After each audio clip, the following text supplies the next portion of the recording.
Okay, we're gonna check and see if there's anybody in the audience that's a panelist.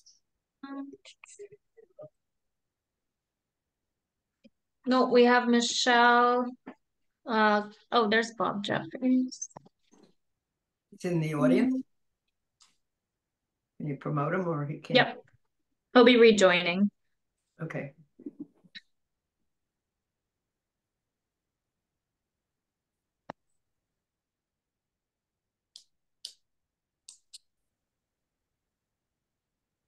Oh, there you are in your old make-believe house. I have no sound, Bob. Where's your sound? How come Bob Jeffries has no voice? I have a voice. There he is. It looked like you were talking and I heard nothing. No, all I was saying was this 30,000 square foot Trump extravaganza was for sale, so I thought I'd move it. That's pretty funny. Oh my God. Okay, shall we start? I guess so. Okay, all right. First on the agenda, if you have the agenda, going through the applications is the Parish Center for the Arts. And they're asking for 163,000. So I think I'm not sure if there's any issues with how things are going with what some of the stuff they want to do. If there's anything that's like maintenance, they're talking about some paint and some whatever. So we'll have to kind of figure that out. Anybody have any questions and observations? Is somebody here for the PCA? Maybe not. Well, maybe. Yes, I know Raj just signed in. He okay. was the applicant. I'm not sure if there are others, but he's definitely one to promote. So let's wait for him. Okay.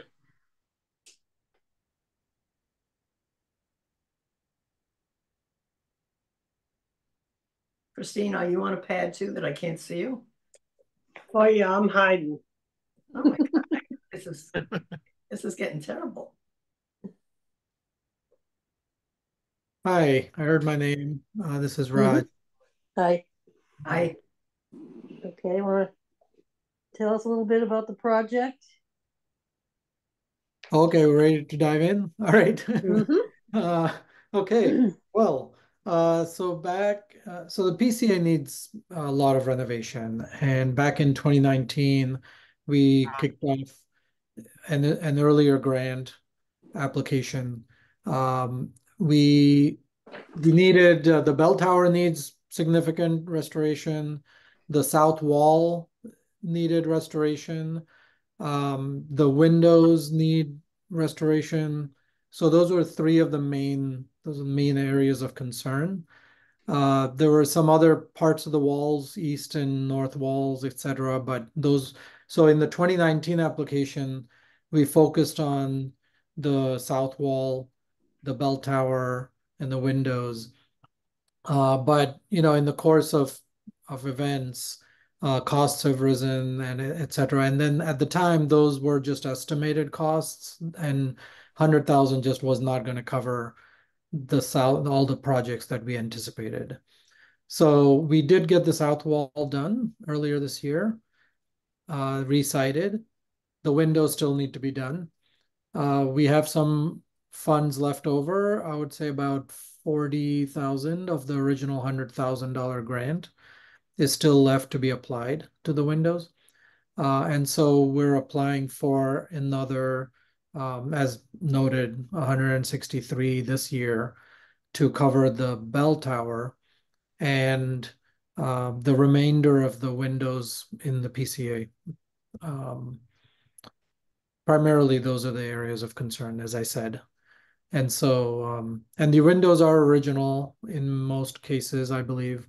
So we opted for at the historical commission's urging, we opted for a restoration as opposed to a replacement of the windows. The bell tower has just gotten worse over the 5 years. The bell cradle has significant support issues. I mean, it's not going to collapse anytime soon, but the lateral beams are rotting, etc. And just the overall bell tower, just because of its exposure, and probably hasn't been touched in at least 5 decades, if not more. So that's where we're at, and that's what brings me here. How old is that building again? The building itself is started in 1829. I believe the bell tower was added later, 1894 or something. I don't know, something like that. To get a feeling for that. Thank you again. Yeah. That's under historic. So the 40 that you have on hand, we're not subtracting, right? You're still asking for the 225? Yes, I accounted for the 40 in my estimation, and in addition, one- asking for 163 to cover the bell tower. And the bell tower was estimated, at least by one local contractor, at about $83,000. Okay. The windows in total are again about 60, yeah, 50, 60 or so. And then there's some other, painting and things like that, additional costs that we would incur, about 20,000 maybe.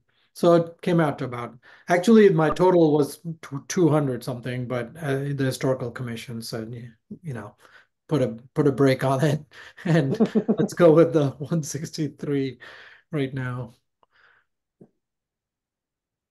Okay. Well, the application asks for 225, right? I think I updated it. Oh, Yeah. that's right. Yeah. Yeah, there's a new version, Lowered. That's right. Lowered. So it's 163. 163. Yep, that's right. That's on my Correct. other notes. Yep. And you said Okay. putting, Anybody have questions? you're carrying 38,000 over from previous money? From the previous grant, yes. And we're actually already tackling some of the windows with that. Great. You just have to keep the paperwork straight because that's on a different appropriation. Okay. Yeah. Yes. When you do the accounting. Right. Yep. Because this would be a new appropriation. Okay. Oh, Anybody another- got questions? So go what you're ahead. saying is when I submit for reimbursement, etc., I would have to specify which grant I'm kind of referring Right. to and all that. Okay. Yeah. Just to keep it all straight. Because whatever then, if there's any leftover, it goes back in That's great. to the CPA Okay. fund. Makes sense. Yeah. Yep. Anybody else have questions on the PCA one? Any comments? Pretty clean. Yep, pretty straightforward. Okay. All right. Well, thank you so much. Thank you. Okay. Okay. Good evening. All right. Next is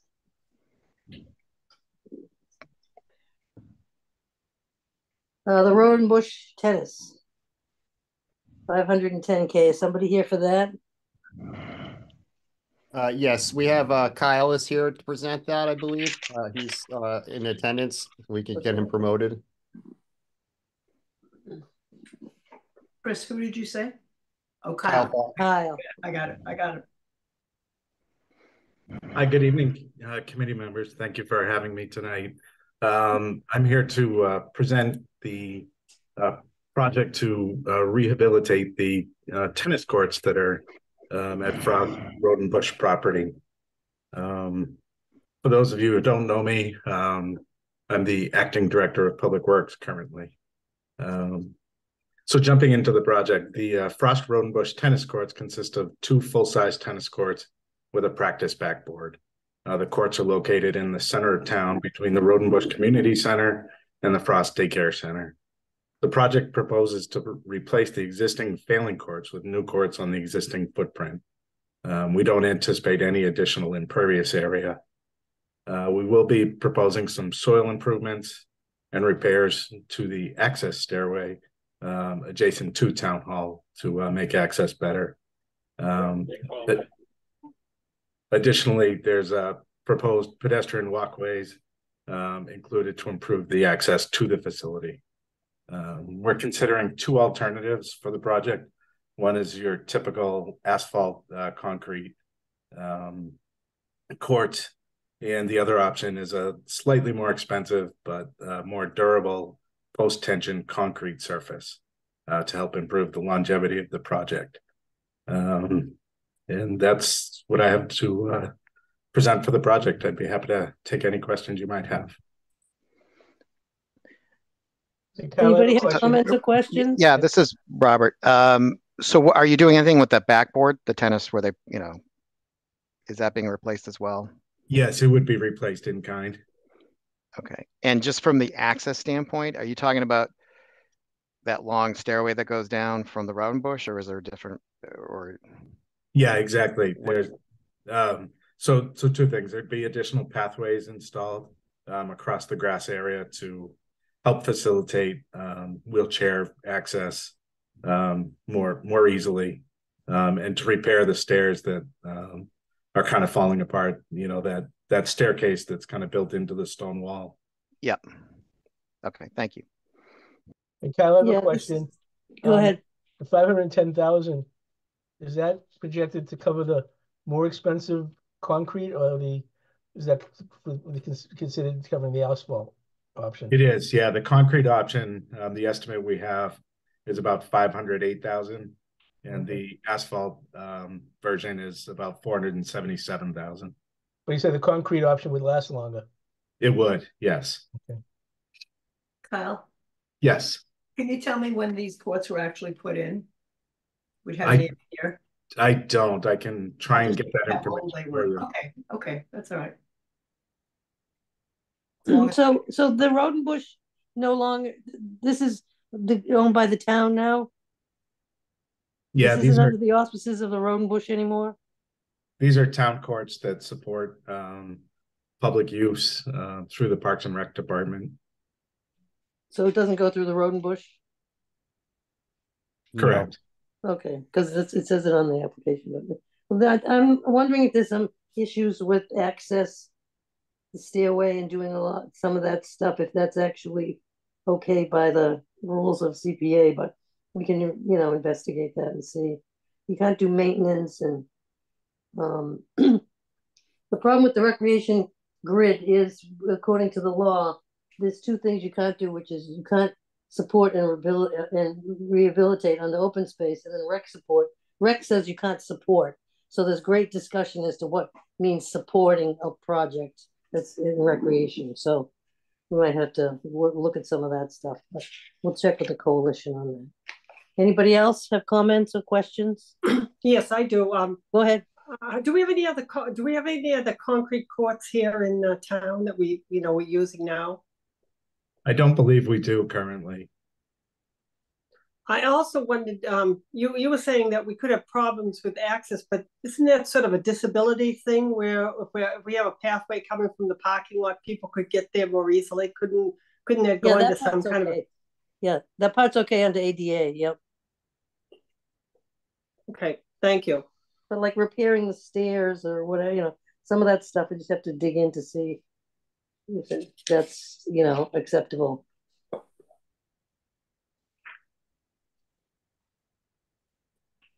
Actually, is there a fence with this too? Are these fenced in? Are we? Yeah, so we're proposing a new 10-foot high black vinyl coated chain link fence. Okay. So is that new? It would be new, yes. Okay, so there's not a fence now, correct? Correct. Okay, because the fencing is an issue too. There are fences there currently. Sorry, Yeah, Carl. They're just on two sides of the court instead of your traditional four sides. That's what the backboard's mounted to. Thank you, Chris. You're welcome. So you're replacing those two and just putting a fence all around it. Is that right? Yes. Okay. And it's all new. That's what's proposed. Yes. Okay. Okay. Anybody else? Nope. Okay, moving on. Next, we have the NAB playground. So who's doing that one? Jeff? Is Jeff here? Yep, I see Jeff Goodwin Okay, in good. the audience.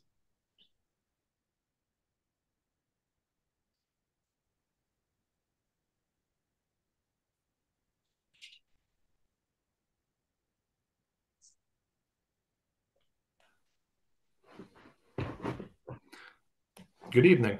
Hello. Hello. Yep, you want to tell us about the project? Absolutely. Thank you very much for having me here tonight to talk about both my projects. Mm-hmm. Uh, Jeff Goodwin, Director of Facilities here in town. Excuse me. The Nabnasset Playground Project was brought before me earlier this fall by a PTO member at the Nabnasset School who obtained a state earmark funding, $100,000 state earmark from State Rep Arciero Yep. to put towards the replacement of the playground. Right now, there are currently two separate playgrounds on the property at Nabnasset School that serve the two different age groups of the school. Back in 2015, there was an inspection that was conducted that identified several safety concerns as far as those playgrounds. Most of the concerns pertain to fall protection and surfacing that create accessibility issues for users that have mobility problems. Both playgrounds currently sit behind the school on the opposite side of a driveway that has student pickup and drop off traffic that goes through there each and every day. So that's another identified safety concern with this particular playground.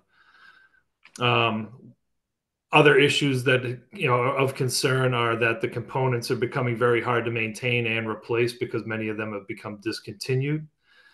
And one of the playgrounds actually that serves the pre-K age group is not adequately it's not the right equipment for that particular age group, so it's not really servicing the needs of those pre-K students.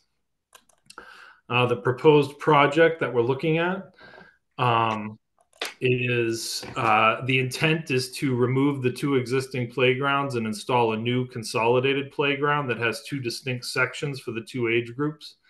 And that new section will be removed into a field that sits adjacent to the school, away from that traffic pattern that is much of a concern.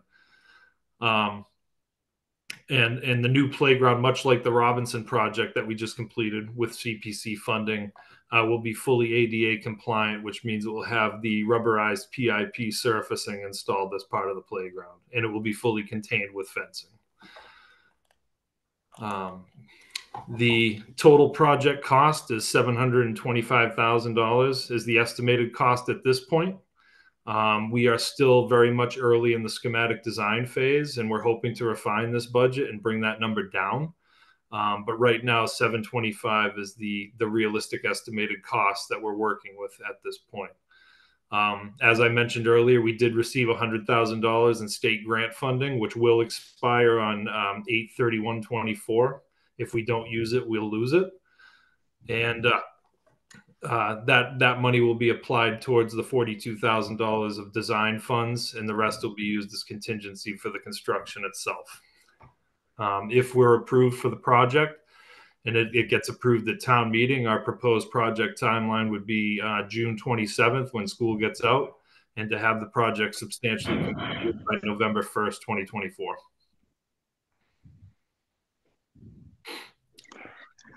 So on the finances, go ahead.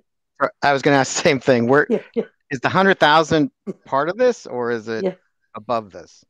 So the $100,000 is above this. So the project cost is $725. That includes about $17,000 in contingency in that $725, and there'll be an additional $58,000 available in contingency from the state earmark. I'm confused. Yeah, and is that allowable by what the state requirement is to use that money? Are there any limits? Nope. We're allowed to put that towards any part of the project cost that we see fit. We had a similar earmark when we did the Robinson project. Mm-hmm. And there were some change orders that came about that were not applicable with CPC funds. So Yeah. that money was handy to use. We had to put down temporary wood chips at the Robinson playground in order to make the playground safe over the winter last year because we didn't make the deadline for surfacing, and CPC funds would not have covered the wood chips. So it was nice to have some funding that could be used in that way. Excuse me. So I noticed in some of this paperwork, what they use the word furniture. What does that apply to? That applies to like benches, playground benches. There's a few buddy benches installed. We have some ADA compliant accessible tables with shade structures above them for kids to sit so they're not burning in the sun. Yeah, we had issues with that before with the. Okay, have to check on that. Anybody else have comments, questions? Yeah. Go ahead.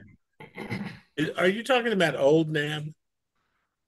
Yes. No, this is Nabnasset Elementary at 99 Plain Road.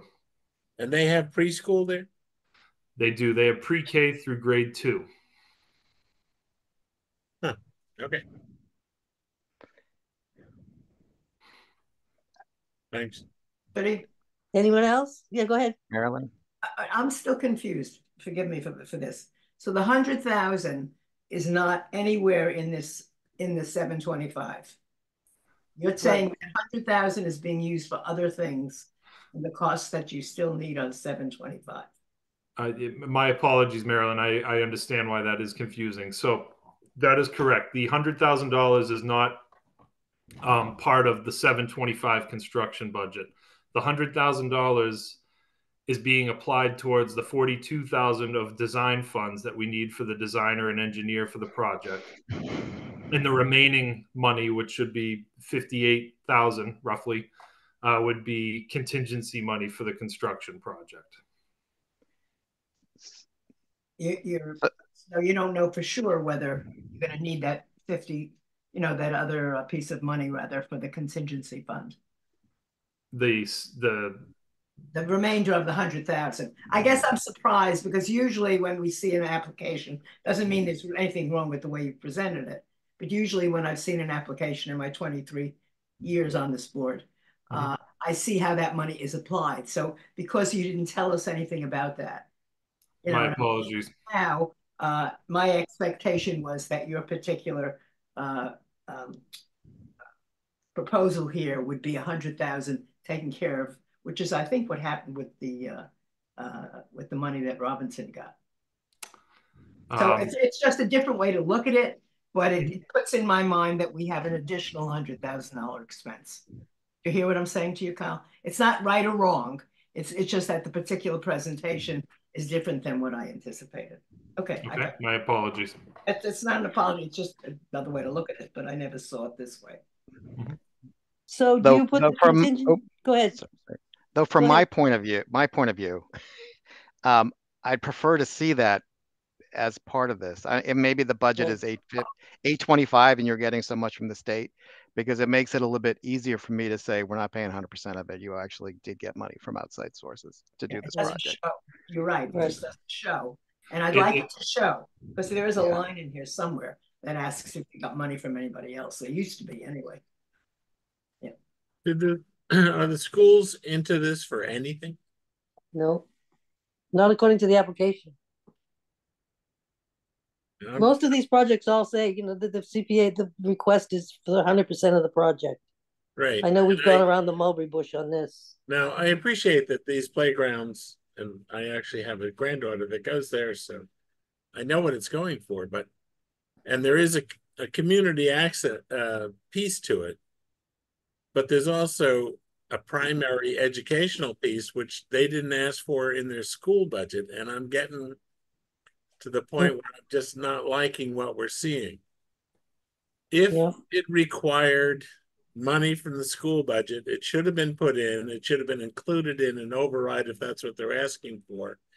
But instead, they're relying upon us to fund departmental budgets, and I'm just not there. I don't think that's what the idea of community preservation is, to help fund or completely fund departmental requirements. It's not we're seeing an awful lot of this where recreation doesn't kick in, the schools don't kick in, the Board of Selectmen don't kick in for projects.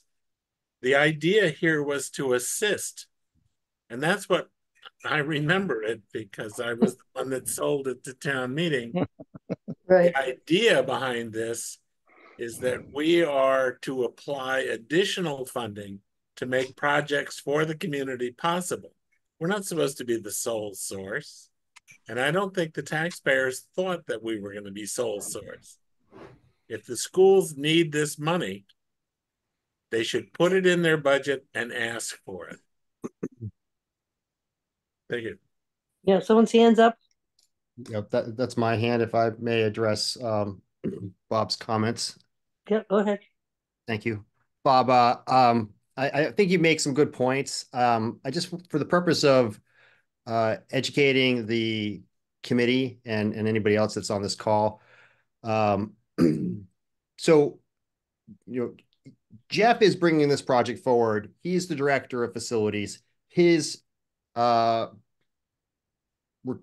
responsible for both town and school facilities, of which this playground is one of. The schools in that capacity, if you will, are bringing this forward through the normal channels that any other capital expense would go through, which is it's brought before the capital planning committee.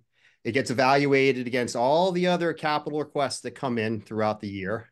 And the capital planning committee either says, yep, this looks good, or it doesn't. And then, as you well know, most of these, if not all of these projects, are going forward to you all. And it would be great if there was some money somewhere else in the budget that could be used to offset some of the costs of these projects so that not all of it is funded from CPA. I agree with you. But the reality is that money isn't there. So if we were to say, okay, part of the school budget this year would go towards funding this playground, that means we would lose other things within the schools. So whether that's teachers, Chromebooks, whatever else they need, we wouldn't be able to pay for. So yeah, we could do that. And then you could leave some money in the CPA coffers, right? But as a taxpayer, I would be a little concerned about that, because now I'm sort of giving up, some of the school's values and things that they bring to the students in lieu of paying for this through CPA funds, which, it's all tax dollars, regardless of the fact that you guys have, your ownership of this money and you have to be good stewards of it. Recreation, whether it becomes from the town side or the school side, is still generally an allowable use for expending the funds.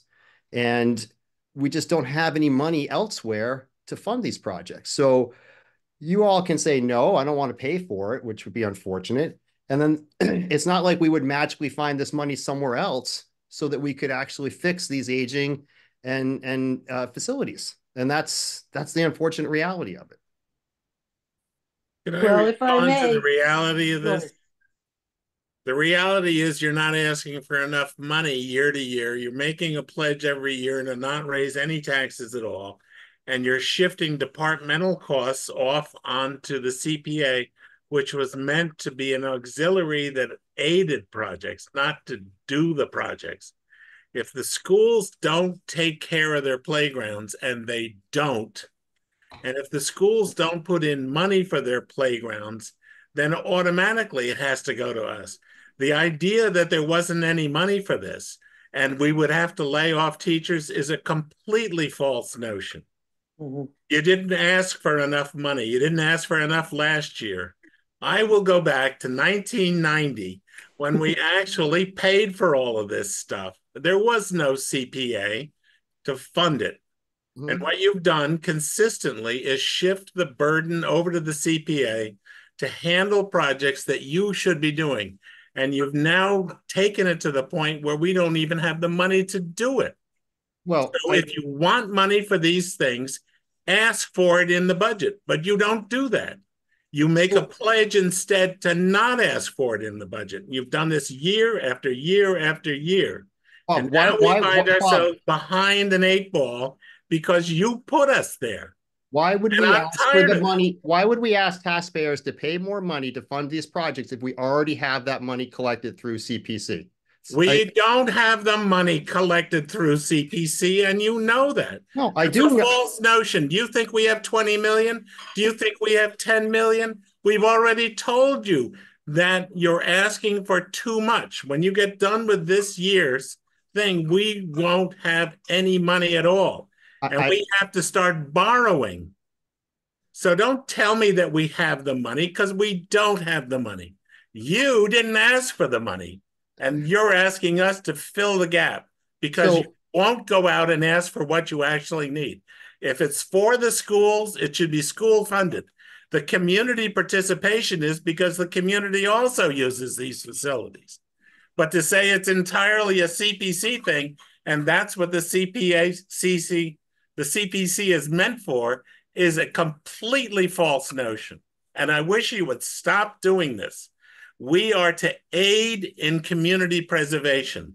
And when you take pieces out the size that you're asking for this year, it doesn't allow us to do other projects, and you're draining the funds.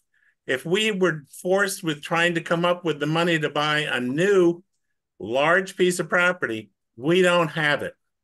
So because you have failed to ask for the money you need.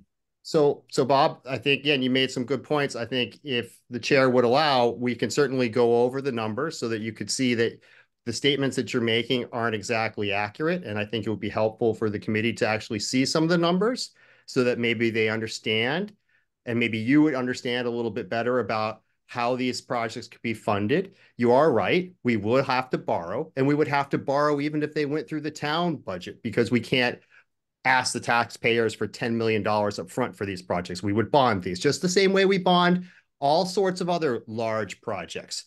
And the fact is that those bonds would get added to the debt that we have is on the town side. Just like if we funded it through CPA, it gets onto the debt that the CPA is responsible for funding, of which we have 4 or 5 projects already out there that we're paying for this manner. It's not an unusual thing that we do. We've done it many times in the past for many different types of projects, Bob. So it's not like we're doing anything new here. And we have plenty of funds to actually pay for these things. So it would be irresponsible, I think, to not leverage those funds and to go out and say, hey, by the way, taxpayers, we want to ask you for more funds, even though we have some of your funds already set aside that could actually be used to pay for these projects. Okay, Chris, that's enough on all this. We're not doing finances tonight, number one. Number two, thinking that you have to educate Bob is a little ridiculous, okay? We've had this, let me finish. Yes, ma'am. We have had this issue for a long time. The schools have just, sort of deferred all this to go to CPA.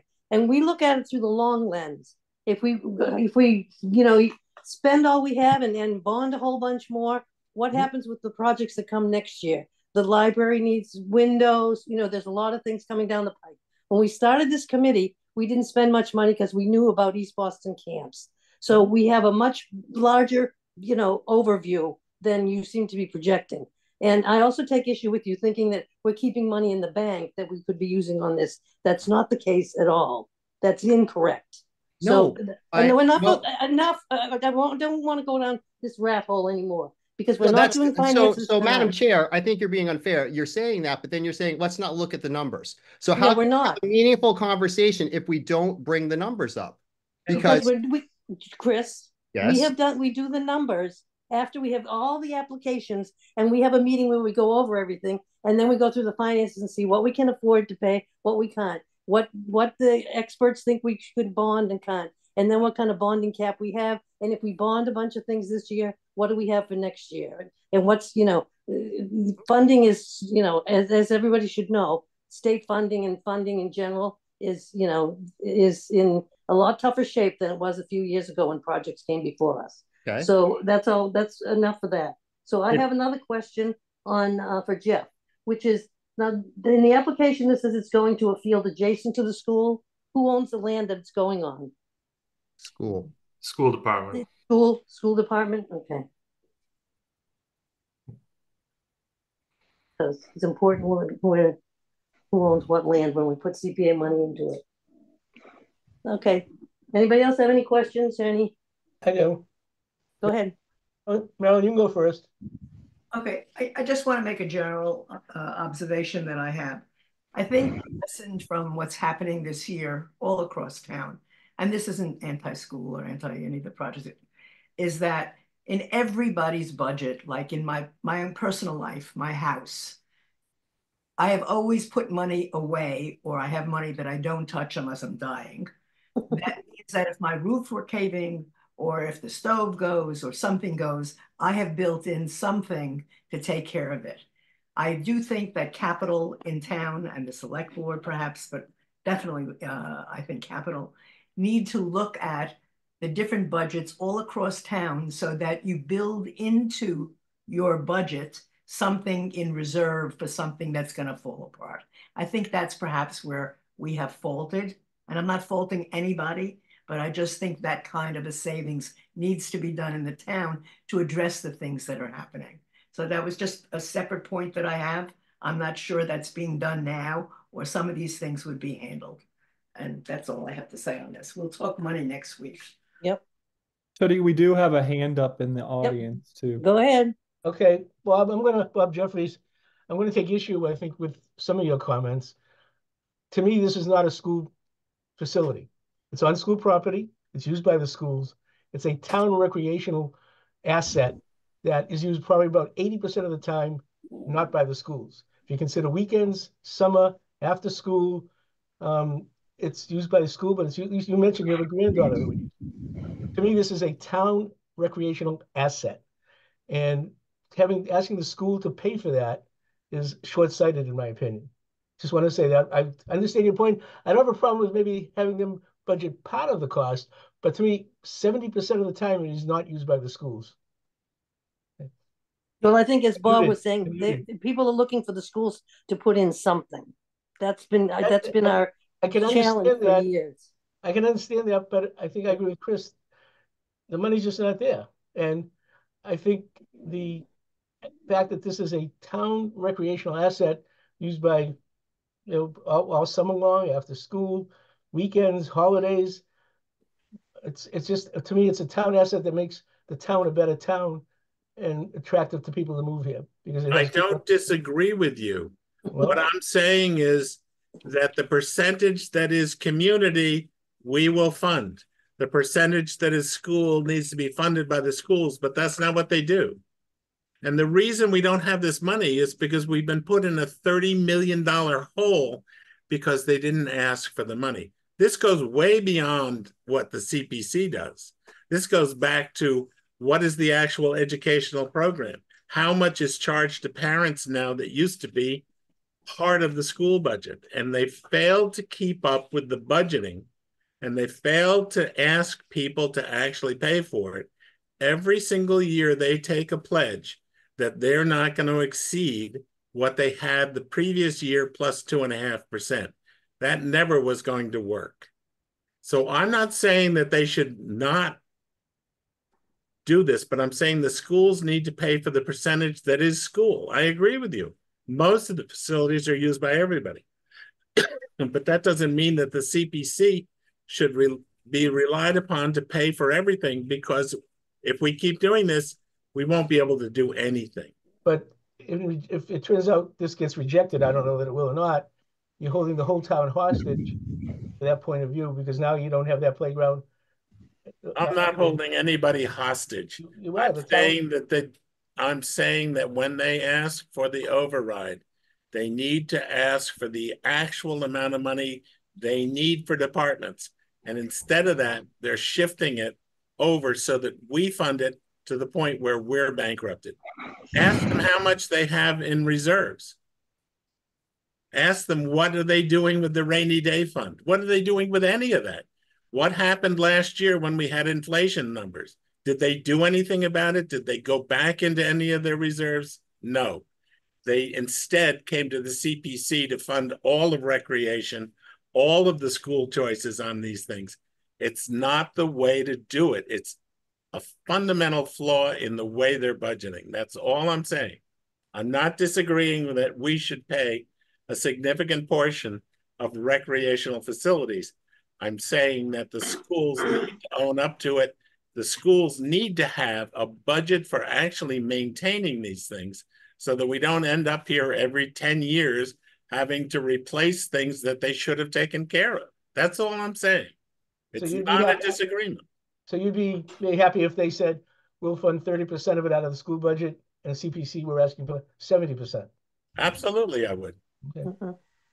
Okay. Yeah, that's been a discussion for years. Okay, anybody have any other comments, questions on the NAB one? There's an audience member, Tootie, with Okay. their hand up. Okay. Tell us who you are. Jamie, you should be able to talk. Okay. Yep, I just got notification. Hi, how are you? My name is Jamie Holmes. I am a Nabnasset parent. I live around the corner from Nabnasset. And I grew up here in the house that I actually do live in.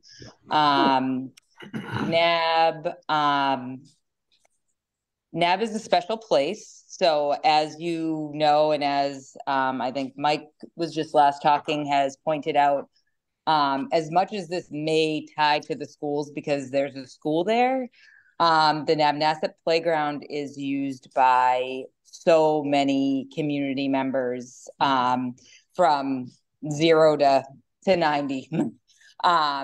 I have spent a lot of time there. I have 5 children, all of which have been through Nabnasset. My second grader is my youngest right now. She's going to be wrapping up her time there. But even with that, we will still use that playground quite a bit. And so will other families that are aging out of second grade at Nabnasset.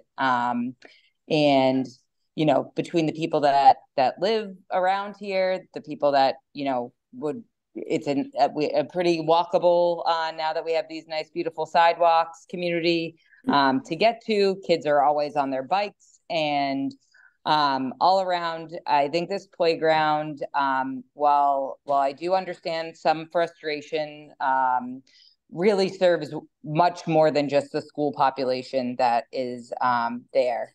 Currently, the way the playground is set up isn't great for the children that attend the school, with the way I think Jeff probably described the driveway, and it's just outdated, and some equipment is unsafe. And, you know, that's not just the kids that are at the school using that, that's the kids that are in the neighborhood using that too. And so we would just really like there to be some consideration on, I think this would touch a lot of people, this whatever funding that you'd be willing to give us on this project. I started off on this with some teachers at the school because they were concerned about the safety of the kids and being able to use all of the stuff, and having pre-K at Nabnasset now. Some of that is not appropriate for that age group. So it would be great to be able to serve more of that community, especially because there are lots of kids in the neighborhood around those age groups. And then also the summer program that the recreation department hosts at Nabnasset School hosts kids from all different age levels as well that would benefit from this. And again, those aren't just Nabnasset School kids. So I really hope that you can hear Jeff out and hear us out on this, and give some good consideration to all of the families in the Westford community, and, you know, especially the Nabnasset area of town that would benefit from this.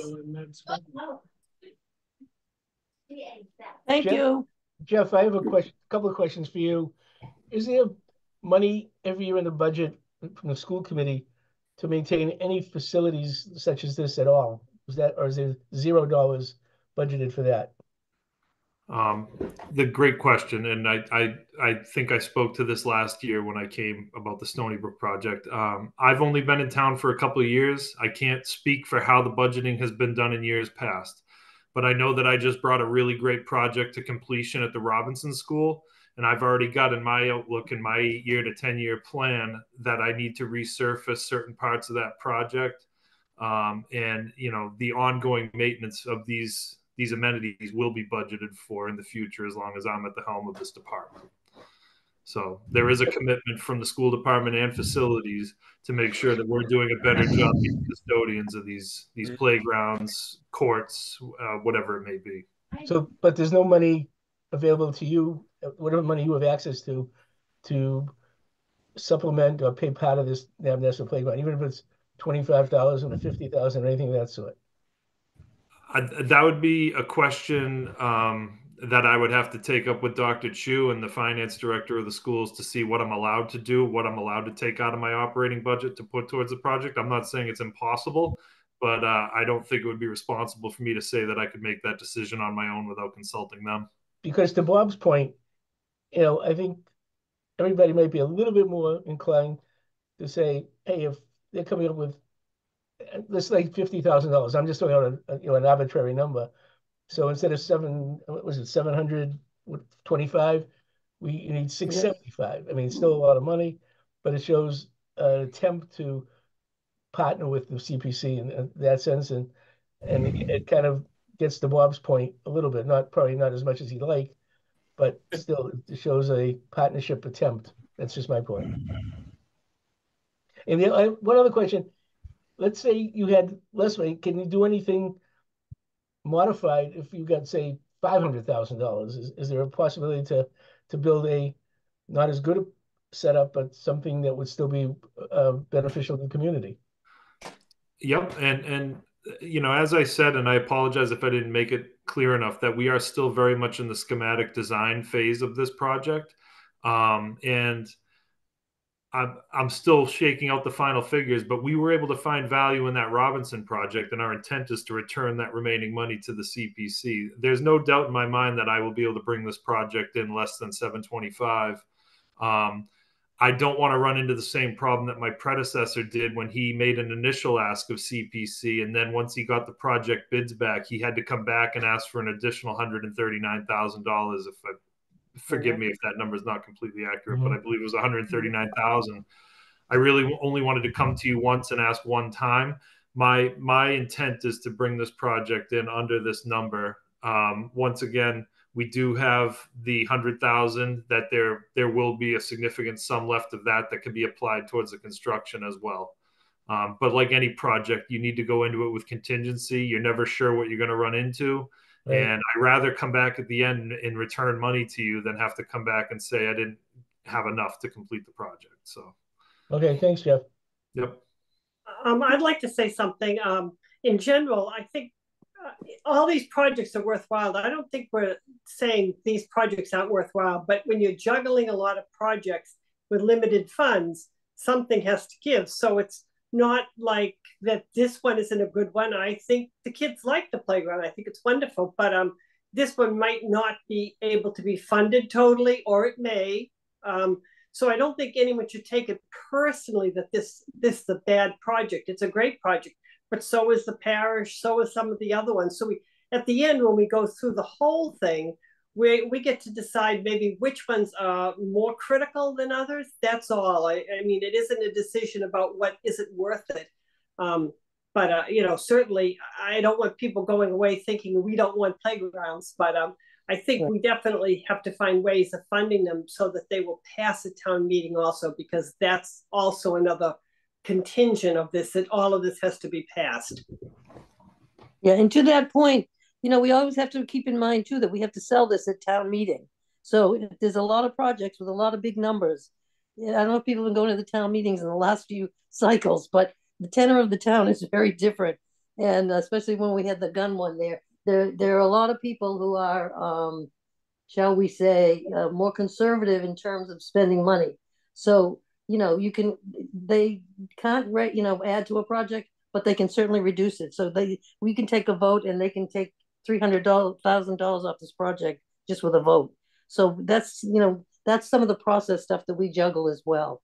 So, risking, then having not being able to do a project because it's just been cut down, is also a concern. And hasn't happened, but you never know. So, especially if, there's override, things that are going to be happening financially that are not going to put people in a positive mind. So, anybody else? Yes, just one quick. Yeah, go ahead. Yeah. And Jeff, I want you to know I respect what you do. Okay. I really, really do. And this is not personal, but this is the first time. And I know we've gotten money before from the state. I know that Jim has done that before. So I think in my time, I want to say this is at least the second time maybe that we've gotten $100,000. I could be wrong. And so for me, I made an assumption. Of course, there's, phrases about making assumptions that 100 would be used against your project. That's the way it's always looked when it's come to us before. So it was a big surprise for me to sit here and realize there's another piece I didn't know about. And our being sort of happy that money was raised in another fashion and it wouldn't all come to us wasn't true at all. So we're sitting with that piece too, for whatever that's worth. Okay. Okay. All righty. I want to say in my own defense that I'm about to have my third granddaughter go through NAB. I know a lot about that school and I support most of what they do. It has to do with the sources only. It's not whether the project makes sense. Right. I think we're all in agreement on that. We're just trying to, as they say, deal small and serve all, or, pick certain projects. So that comes at a later meeting. Yep.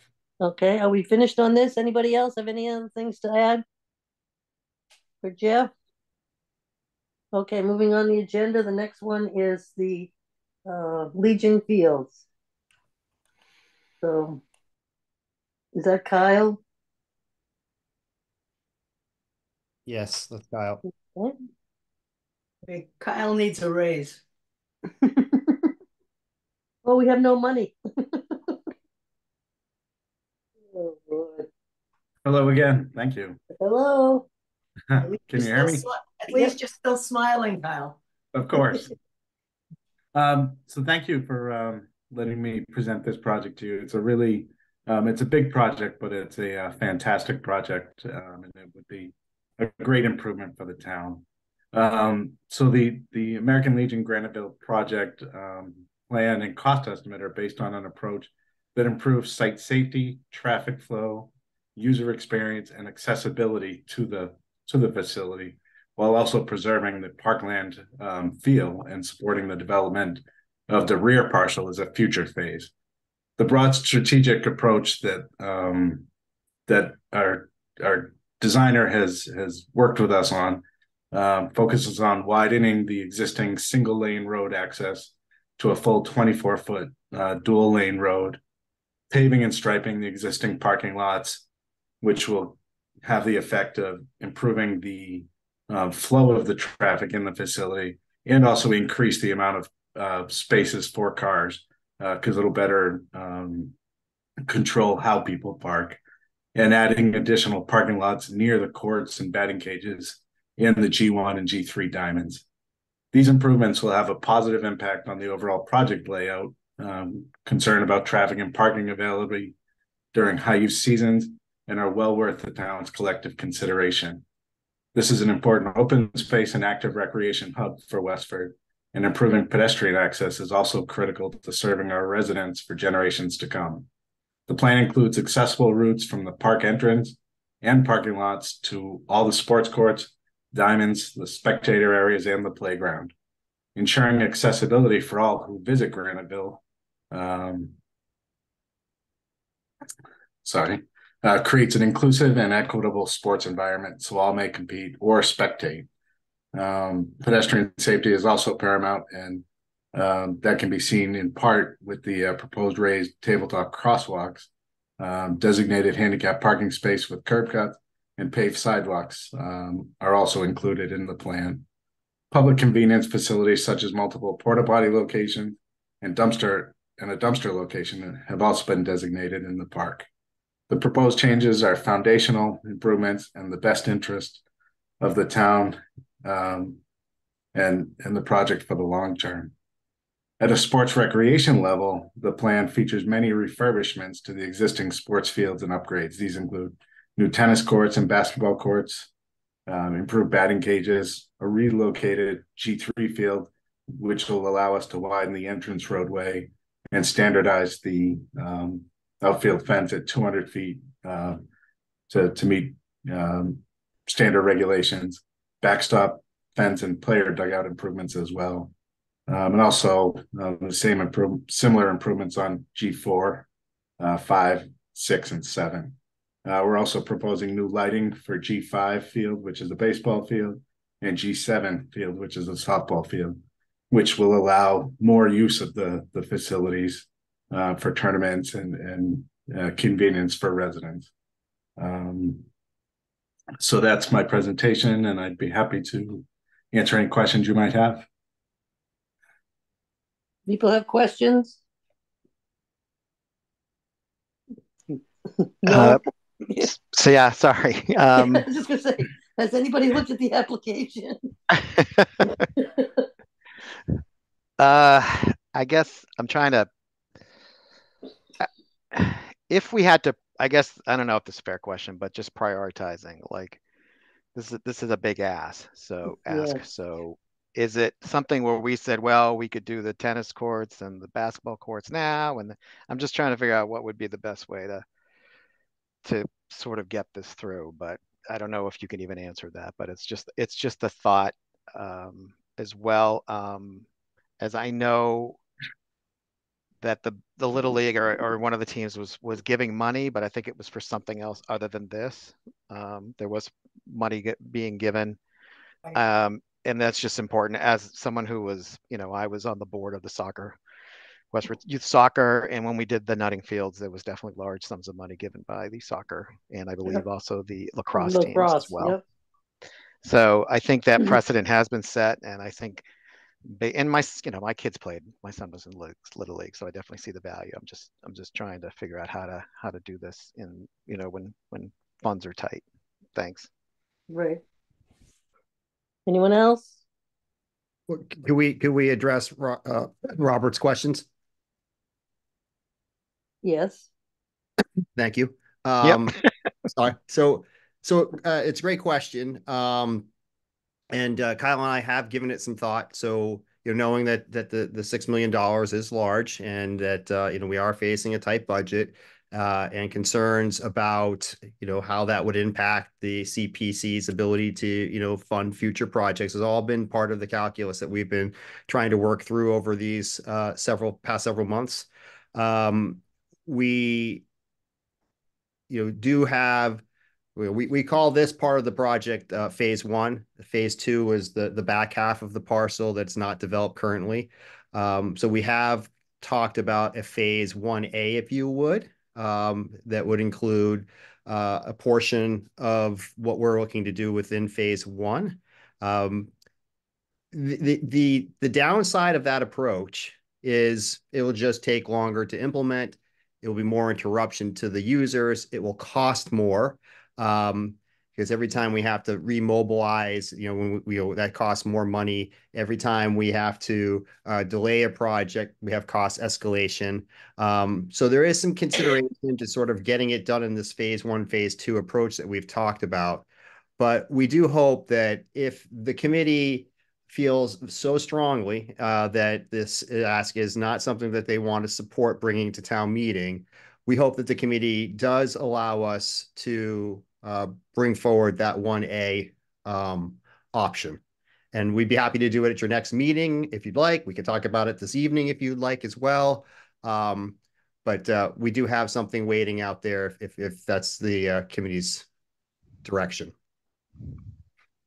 Well, I have some elementary questions first. So under the additional responsible parties, property owner, consultant, Westford Rec, then you got the different youth soccer things, softball, baseball, Weston and Sampson. Where is that whole concoction? The Parks and Rec are the custody for this? Yes.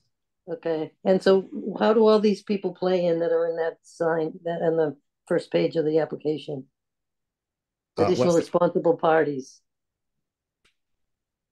well, Weston and Sampson is the design firm that's we're Yep. working with, right? Yep, right. And I lost the other, who were the other folks that you had a question about? Well, you've got different softball things, baseball groups. That might be referring to Westford Youth Baseball and Yeah. Softball. You Yeah. know, so it's the youth groups that use those facilities. Yeah, and the revenues then go into some kind of fund The according to revenue, the application. Yeah, the revenues go into the 630 revolving. Fund, the recreation revolving fund. Okay, the rec revolve. Okay, it's just trying to find the whole process. I mean, I don't know how other people feel about this, but it's very big. But also, there are things in here that I don't think are covered by CPA. Sidewalks and, some of the language is not right, saying refurbish and replace and all, because it's a rec project. That doesn't fly with the CPA. So, picnic table, that kind of stuff, I don't think is allowable. So there have to be some, editing anyway. So I'd like to hear what the other committee members think about something that's more pared down. And Chris, just one thing, Chris. I thought there was money given by one of the groups for something beyond this. I just want to be fair and say that this isn't all. Yeah. Was that? So I don't want to say it's all you're asking. I mean, it could be one of those things where we look at this, but there is additional monies that were raised, or you guys are planning on raising for part of this, correct? Right. So again, great question, Robert. So there were conversations with the board of the youth group, the Westford Youth Softball Baseball Association, and they had possibly entertained the idea of funding the refurbishment of the equipment shed. Shed is wrong word. Building. It's the building that you see when you enter the facility on the left-hand side, just past the basketball courts. They in a recent board vote have decided not to do that. They're going to try to leverage that, fundraise some more funds and leverage that money for phase two. They feel that it would be more effective in that manner. So we would not be counting on funding from that youth group for phase one of this project at this time. Okay, a little surprised about that, but thank you. Yeah, I mean, the president of that organization is actually on the call, so if you feel like you'd like to hear more from them, I'm sure he'd be willing to jump on and be in the hot seat for a second or two. But well, I mean, if that person has been here, they've heard our conversations about adding to these costs, from those groups. And as someone who's part of soccer board, that was a big part of why it was approved for us. So, but it is what it is. Thanks. Sure. And to your question about the allowable uses, I do think it would be great if you could get some clarification if you have some concerns. I know, we say sidewalks, but I think we have to be careful here. They're not sidewalks in the traditional sense that you would see on the side of, a road. I mean, they're interior pathways to the facility. So, the company that we've been working with, Weston and Sampson, has been involved with all sorts of projects throughout the Commonwealth and is well versed in what's CPA eligible and not. They felt that these were all CPA eligible aspects of the project. So it would be interesting to get clarification if you don't mind.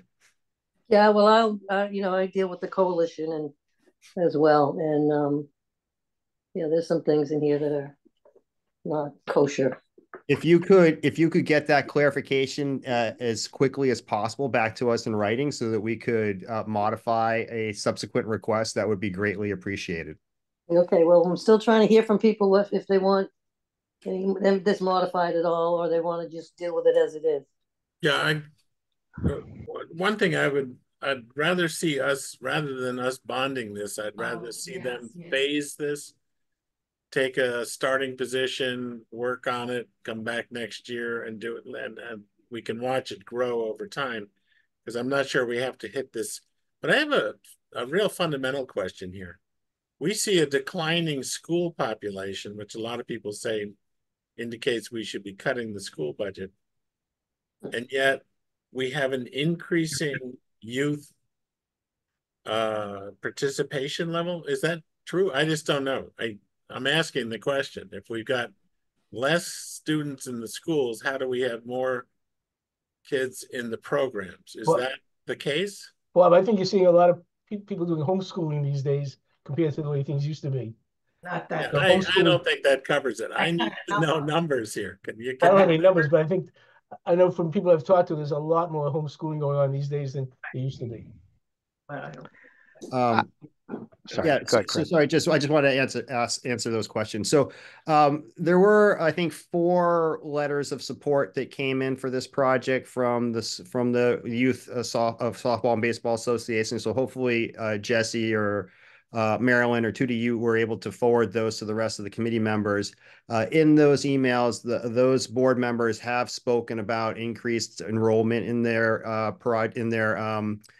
different sports, whether it's baseball or softball. So, even though we may not see an increase in the number of students per se, the number of kids in Westford who have become more interested in softball and baseball has actually increased over the years. So for a while there, we did see a downward trend. I think kids were, oh, I like lacrosse, I'm going to go play that. But in the recent years, the organization has seen quite an uptick in registrations and participation from within the student body. So even if the student body or the number of children in Westford have remained steady or have even declined, the relative percentage of those children have actually increased in terms of participation in softball and baseball. I did not see those letters, by the way. So Jesse, could you make sure that they get sent out? I will forward them right after the meeting tonight. Thank you, sir. Okay, and thank you, Chris. That's exactly the answer I wanted. As far as homeschooling, I'm not opposed to homeschooling, but I'd like to just know the numbers. Thanks. You're welcome. Yeah, most of this information is pretty anecdotal, so until we have hard data, we can't really say what's going on. Chris, just one last question. I probably haven't been here a long time, but it says new tennis and basketball courts. Is that replacing what's already there? That isn't like brand new, correct? Or that is correct. That's replacing in kind the failing systems that we have in place there. So those are correct. Okay, I just wanted to make sure that we weren't adding to this, but that was actually replacing what's already there. Thanks. The tennis courts have been almost not usable for a long time. The basketball courts happen to be the most popular basketball courts in the community. They're heavily utilized by our upper teenage category children. It's their go-to place to play ball. So we really would like to see those at a minimum get repaired so that we continue to provide an athletic facility for people of that age, which keeps them out of trouble. But so it would be great if we could. Would you think about 3 basketball courts and getting rid of the tennis court if it's not being used, or is it you think it's still... Well, it's hard to say if it's not being used because we have more we have more in Robinson, right? I'm just curious. We do. We try to keep them spread out throughout the community, and it's hard to say that they're not being used because there's not interest versus they're not being used because they're in such deplorable state of repair. That's the problem. Yeah. Okay, so all the committee members, can you weigh in on this, whether you want to see a pared down application from them? I or would. Not? Yeah, I would. Okay. I would. Okay. Yeah. All right, so whatever you have for phase 1.5A or whatever, if you get that to Jesse, he'll distribute it to all of us. So we can look at that too. Okay. We happy to do that. Would you like it as an actual separate application or just an addendum to the existing? Yeah, separate application. Yeah. Okay. Yes, ma'am. Get that for you. Get that for you. Great. All right. Anybody else have any other comments on this? I just wondered about, are we able to build parking lots and line parking lots? Yeah, see, that's all gray area. Yeah. See, there are ways where... It doesn't seem like a project that we can actually do. Right. Yep. So we'll have to explore all that. It's complicated. But we just have to stay within the letter of the law. That's my job. Our job. Okay, so we done on this one? So we move on to Stony Brook Track. Thank you. Thank you so much, Kyle. Okay, we're now on the Stony Brook Track. All right. Here we go. All right. Back again. Jeff. So last year I came before you to get design funding to replace the Stony Brook track and athletic courts. Stony Brook is host to a grass soccer field with a track around it, 2 basketball courts, and 5 tennis courts. All of those amenities are heavily used by the rec department, the school department, and the community at large. In recent years, the courts and the track have gone through a severe amount of degradation. There are severe cracks running through the court, and the track is now showing signs of heaving, significant humps in the middle of the athletic track that have become a tripping hazard and a liability to the town in general. I come before you today looking for project funding for that to replace these amenities, and the project cost is $2.4 million, and that is with an 8.5% contingency in that. 8%? Correct. Okay. Yep. Okay. Folks have questions, comments? Yeah, I'd like to know how much of these are new facilities associated with the track? Are we building stuff that doesn't presently exist? Or are we only repairing what does exist? We are removing and disposing of what currently exists and replacing it with an apples to apples replacement of what's there, with some minor upgrades to what is there. We will be adding pickleball lines to the existing tennis courts, much like we did over at Robinson. And we'll be making some small upgrades to the track and field events. Right now, there's 1 long jump pit. We're potentially going to add a second pit, hurdles, high jump equipment as well. And sorry, I'm drawing a blank there. But there's additional field, options that we were putting in, right, for field events, like you were talking about, like distance, and things like that. Correct. There's also, we did allocate funding in the project budget to replace the scoreboard. Right now, there's a scoreboard on site that's mounted to the side of the wastewater treatment plant. From what I've been told, it hasn't been operational for quite some time. So there is $85,000 included in the project to install a freestanding scoreboard that is no longer mounted to the side of the building, which will have positive benefits to not having it attached to the building. Okay. Go ahead, Marilyn. I'm done. Oh, okay. Yeah, I noticed there's a bunch of money for wetland stuff.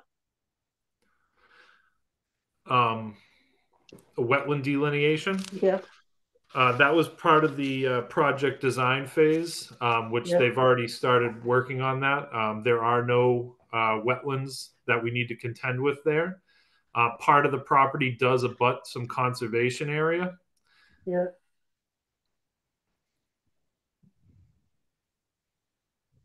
Okay, so is the wetland stuff, it's on this budget, but has it already been done in the other budget of the design phase or not? I believe you might be looking at the design budget as opposed to the construction budget. Okay. Yep. All right, well, I'll double check that.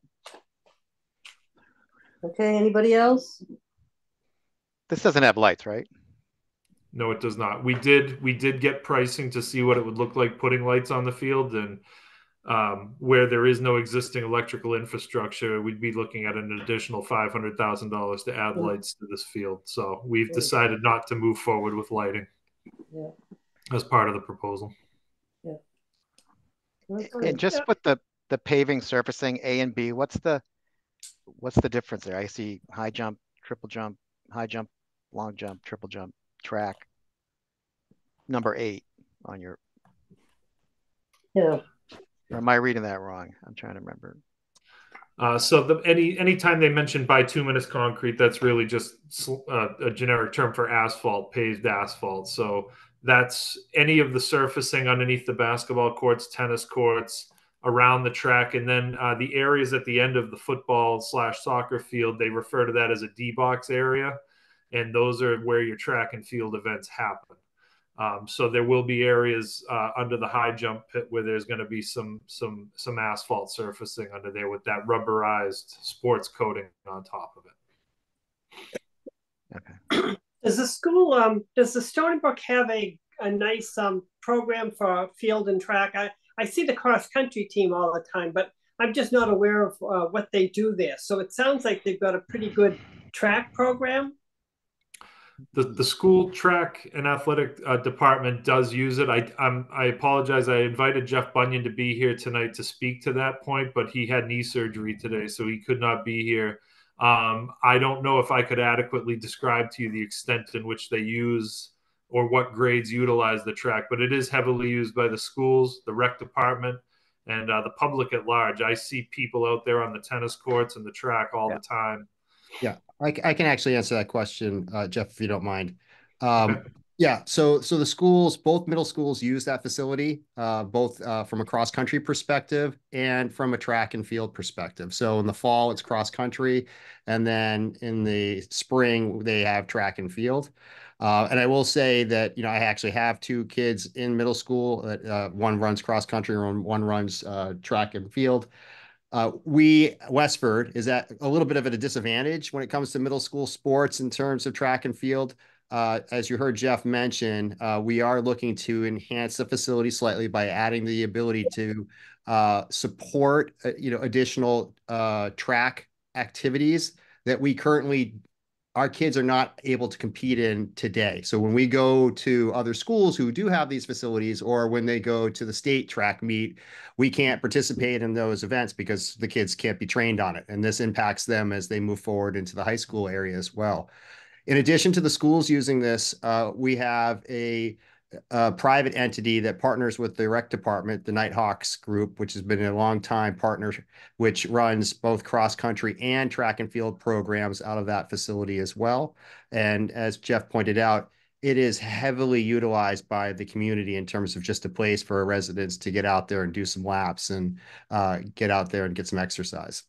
So I hope that helped. Oh, thank you. I just wondered, I wasn't aware of what they did for field, and so it sounds like what you're trying to say is because they have a good program, they could then go into all these field events as well, which they don't have access to right now. That is correct. Yes. Okay. Thank you. Welcome. Yeah, I have a basic question. So there's the ones from Blanchard School have to be bused. Yes, sir. And how much does that cost us? I can't answer that, unfortunately. But because I'd actually like to see maybe Blanchard get some equity treatment here. I'm not opposed to this project per se, but it seems to me we ought to be looking at enhancing Blanchard if we can also, so that their home school has some facilities. But I think the Blanchard youths would completely agree with you that they are a little shortchanged in terms of athletic facilities. Again, I have two there right now, and some of their facilities, like their basketball courts, are near failure. So perhaps in the future we will be able to help them out, because I think that's going to be something that will be coming forward sooner rather than later, unfortunately. Bob, as a side note, Blanchard is going to get a really nice new roof this coming summer. So That's true. Very, very excited about that.